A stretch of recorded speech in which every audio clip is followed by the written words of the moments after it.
అంటే రాజకీయ జోక్యాన్ని గుళ్ళో పర్మినెంట్ చేద్దామని చూస్తున్నాడు. అంటే ఇప్పుడు ఇంకొకటి కూడా సార్, ఇప్పుడు మామూలుగా అన్య మతస్థుల్ని అంటే ఉద్యోగుల్ని ఆ, చాలా వరకు ఇప్పుడు ట్రాన్స్ఫర్ చేశారు. అంటే అక్కడ నుంచి కిందకి వేయడం, ఇంకో చోట ఇది చేశారు. కానీ ఈ చట్టం వస్తే ఇంకా కంప్లీట్ గా వాళ్ళని తొలగిస్తారట.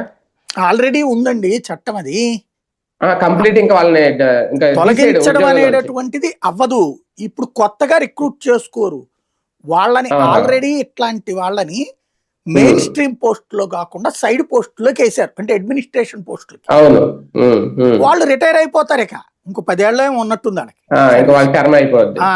కొత్త వాళ్ళ రిక్రూట్మెంట్ ఉండదు ఇక. అది మనం అతి ప్రచారం తప్పించేం లేదు. ప్రతిదీ వెంకటేశ్వర స్వామికి మంచి బోలెడన్ని ఉన్నాయి అక్కడ చెప్పుకోవడానికి. అక్కడ కొండ మీద నడిచే యాత్రలో బోలెడు రకాలు ఉన్నాయి. నేను తిరుమలలో ఉన్నప్పుడు చేసిన పని ఏంటంటే, తిరుపతిలో చేసినప్పుడు నిరంతరం వీటిని చేస్తూ ఇవి రాసేవాడిని నేను. ఇప్పుడు ఓన్లీ నెగిటివ్ ప్రచారమే చేసుకుంటున్నాం అక్కడ.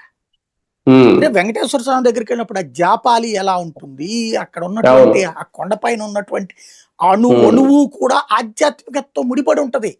భక్తులు అక్కడికి రాజకీయాలు చేయడం కోసం, రాజకీయాల గురించి మాట్లాడుకోవడానికి పోవట్లా. ఎక్కడో తమిళనాడు నుంచి నడుచుకుంటూ వస్తారండి వాళ్ళు.